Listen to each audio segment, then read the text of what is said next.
Welcome to Rajapalayam recipes. இன்றைக்கி நம்ம ஒரு இன்ட்ரெஸ்டிங்கான ஒரு வீடியோ தாங்க. இங்கே பாருங்கள், வெளியே போனேன் நேற்று. இந்த மாதிரி திராட்சை ஃப்ரெஷ்ஷாக கிடச்சதா, இதை வச்சு தான் ஒரு ஸ்குவாஷ் பண்ண போகிறோம். ரொம்ப ஈஸி தான். இந்த வெயில் காலத்துக்கு இந்த மாதிரி நம்ம செஞ்சு வச்சிட்டோன்னா டக்குன்னு யாராவது ஃப்ரெண்ட்ஸுங்கெல்லாம் வந்தாங்கன்னா நீங்கள் எடுத்து கொடுக்கலாம். அதனால தான் இது முதலே பண்ணியிருக்கோம். நம்ம சேனலுக்கு நம்ம பண்ணலை. அதனால் இந்த மாதிரி தண்ணி ஊற்றிட்டு ஒரு 20 நிமிஷம் ஊற வச்சுக்கலாம். உப்பு போட்டு நல்லா அலசி எடுத்துக்கணும். ஏன்னா நிறைய மருந்தெல்லாம் போட்டிருப்பாங்க இல்லையா, அதனால் ஒரு அரை மணி நேரம் உப்பு போட்டு நம்ம நல்லா அலசி அடுத்து இந்த பவுலுக்கு மாற்றிக்கணும். இதுக்கு தேவையானது பார்த்திங்கன்னா, இது நல்ல ஒரு அரை கிலோ எடுத்துருக்கோங்க. நம்ம இது கரெக்டான அளவு தான். நான் இது எது கூட எடுக்கலை, கொஞ்சம் கூட. அதனால் நல்லா ஃப்ரெஷ்ஷாக தான் இருந்தது. அதனால் இது ஒரு அரை கிலோவுக்கு இந்த ஒரு கப்பு சர்க்கரை போதும். ஒரே ஒரு லைம் வச்சு நம்ம ஜூஸ் எடுத்து வச்சுருக்கோம். இது எப்படி பண்ணுறது என்ன ஏது இதை நல்லா க்ளீன் பண்ணிட்டு வந்துடலாம். இப்போ என்னென்னா, இந்த மாதிரி ஒரு நான் சொன்னேன் இல்லையா ஜாடி எனக்கு கிடச்சிதுன்ட்டு, அந்த ஜாடி தான் இது. இது கொஞ்சம் இந்த மாதிரி சால்ட்டு நல்லா போடுங்க. போட்டு நல்லா ஊற வச்சு நல்லா ஒரு 20 நிமிஷம் ஊறட்டுங்க. அப்போ இந்த ஒயிட் எல்லாமே போயிடும். நல்லா தேய்ச்சி கழுவும் போது நம்ம அதுக்கப்புறம்தான் ஜூஸ் அடுப்பில் வச்சு எப்படி பண்ணுறது என்னன்னு பார்த்துடலாம். இதெல்லாம் க்ளீன் பண்ணிவிட்டு வந்துடுறேன். பாருங்கள், ஒரு 10 நிமிஷத்துக்கு அப்புறம் எவ்வளோ அழுக்கு இருக்குது பாருங்கள். அதில் இந்த மாதிரி நம்ம நல்லா க்ளீனாக எடுத்து வச்சிட்டோம். இதை அடுப்பில் வச்சு பண்ணணும். வாங்க பார்த்துடலாம். இப்போ ஸ்டவ் ஆன் பண்ணிக்கோங்க. ஆன் பண்ணிவிட்டு இந்த கிரேப்ஸை மறுபடியும் ஒரு வாட்டி அலசிக்கலாம். பாருங்கள், மறுபடியும் ஒரு வாட்டி அலசிட்டு அரை கிலோவுக்கு நம்ம இவ்வளோ தான் இருக்கும். ஏன்னா நீங்கள் ஃபஸ்ட்டு செஞ்சு பாருங்கள். உங்களுக்கு பிடிச்சதுன்னா நிறைய செஞ்சு வச்சுக்கோங்க ஃபஸ்ட்டு. அதனால் நம்ம இந்த மாதிரி கம்மியாக தான் எப்பயுமே நம்ம செய்வோம். இது பாருங்கள், இதை போடுங்க. க்ளீனாக இருக்குது பாருங்கள். இப்போது போட்டுட்டு இந்த திராட்சை மூழ்கிற அளவுக்கு தண்ணி ஊற்றிக்கலாங்க. இந்த திராட்சை மூழ்கிற அளவுக்கு தண்ணி ஊற்றணும்.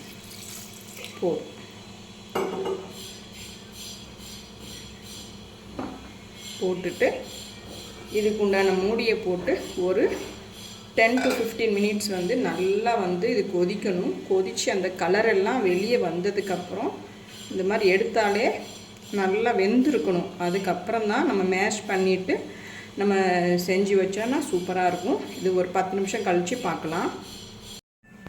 இப்போ கரெக்டாக 15 நிமிஷம் ஆச்சுங்க.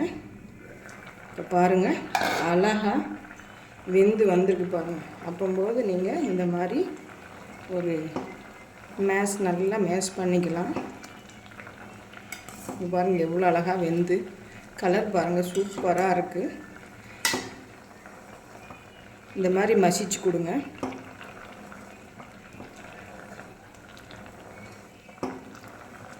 இருபது நிமிஷம் இதுக்கு கணக்குங்க.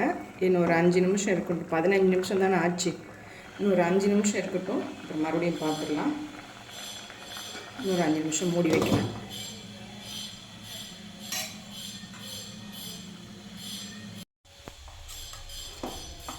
இப்போ நல்லா கொதிச்சு வந்துருச்சுங்க. கரெக்டாக 20 நிமிஷத்துக்கு மேலே ஆயிடுச்சு. இங்கே பாருங்கள், கொஞ்சம் ஆறுனதுக்கப்புறம் நான் மிக்சியிலே போட்டுக்கிறேன். இதில் ரொம்ப மசியலைங்க. என்கிட்ட பிளெண்டர் இது இல்லை. அதனால் நான் மிக்சியில் போட்டு எடுத்துட்டால் தான் இது சரியாக நிறைய வரும் நமக்கு. இதில் மசித்தோம்னா வராது. அதனால் கொஞ்சம் ஆறட்டும். நம்ம மிக்சி ஜாரில் போட்டு எடுத்துகிட்டு வந்துடலாம். இப்போ எடுத்து நல்லா வடிகட்டிக்கலாம்.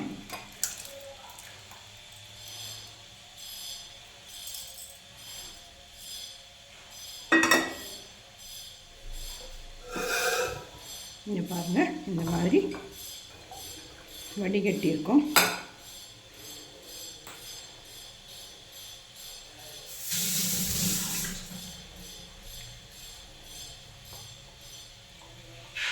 வடி கட்டிட்டு இப்படி போட்டேன்னா கூட போடலாம். ஆனால் கொஞ்சம் மிக்சியில் போட்டால் கொஞ்சம் நல்லாயிருக்கும்னு நினைக்கிறேன். கொஞ்சம் பார்க்குறேன், இது கொஞ்சம் ஆறட்டும், அப்புறம் பார்த்துக்கலாம். இப்போ நல்ல ஒரு அரை மணி நேரம் நமக்கு நல்லா வெந்ததுனால எனக்கு நல்லாவே மசிஞ்சு வந்துருச்சு. மிக்சியில் போட தேவையில்லை. நல்லா கொஞ்சம் ஆறினப்புறம் நல்லாவே மசிச்சிட்டேன். நல்லாவே வந்துருச்சு பாருங்கள்.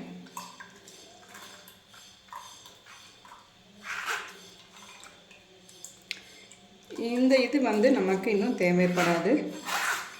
நீங்கள் செடிகளுக்கு கூட போட்டுக்கலாம்.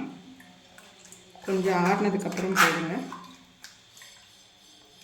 அவ்வளோதான். இதை வந்து நம்ம அதே கடாயில் ஊற்றிக்கோங்க.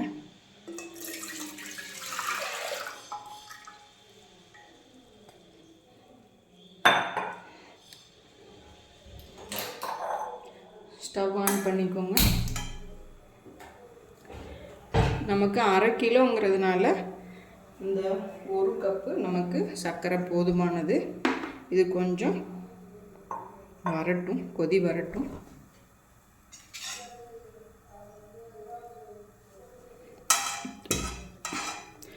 நல்லா கொதி வந்ததுக்கப்புறம் நீங்கள் 1 கிலோ நல்ல பெரிய ஃபேமிலினா ஒரு 2-3 கிலோ போட்டு வச்சா தான் ஒரு மாதத்துக்காவது வரும். இது ரொம்ப கொஞ்சம் தான் நம்ம பண்ணி பார்க்குறோம்.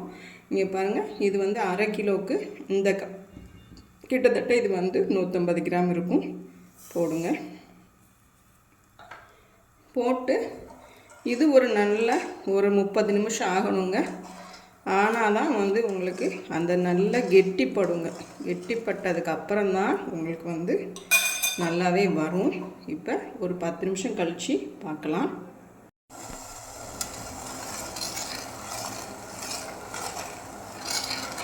நல்லா சர்க்கரை போட்ட உடனே ஒரு 1/2 hour நல்லா கொதிக்க விடணுங்க.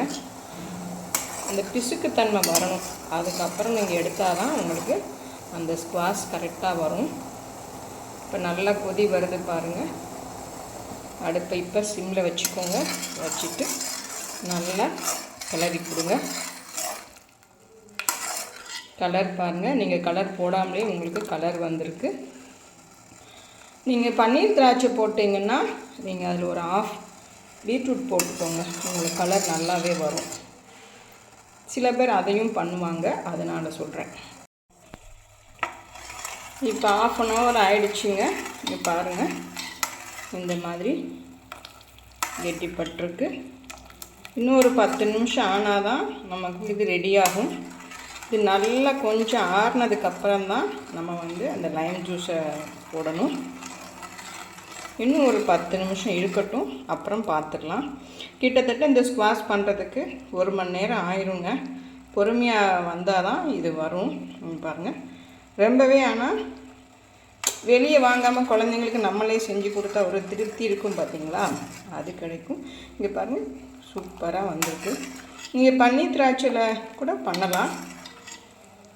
சூப்பராக இருக்குது பாருங்கள். இது ஒரு 10 நிமிஷம் கழித்து பார்த்துடலாங்க.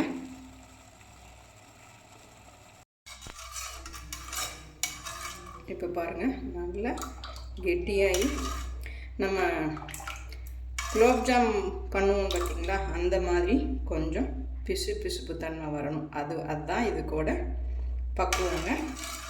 இந்த ஸ்டேஜில் நல்லா ஆறி கொஞ்சம் இருக்குது சூடு, ஆனால் இந்த அளவுக்கு சூடு ஆறி இருக்குது.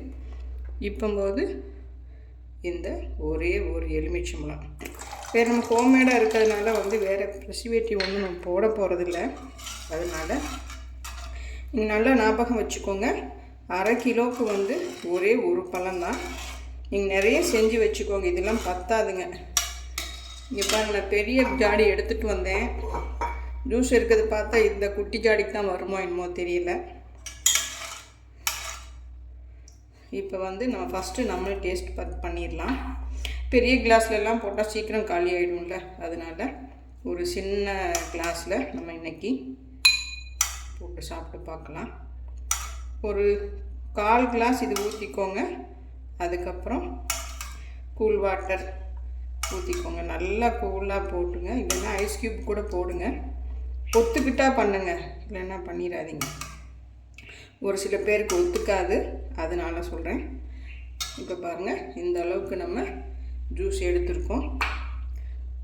அதோட ஐஸ் க்யூப்ஸ் கூட கொஞ்சம் வச்சுருக்கேன், அது போட்டுடலாம்.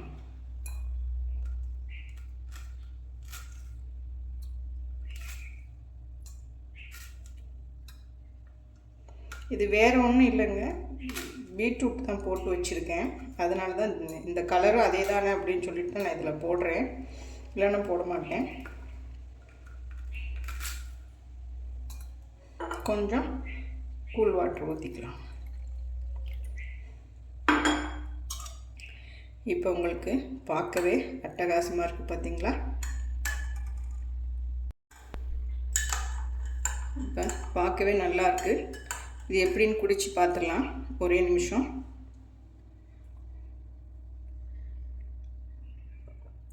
ஆஹா, முந்தியெல்லாம் மதுரையில் தான் அந்த ஸ்குவாஷ் எல்லாம் கிடைக்கும், ராஜபாளையத்துலலாம் கிடைக்காது.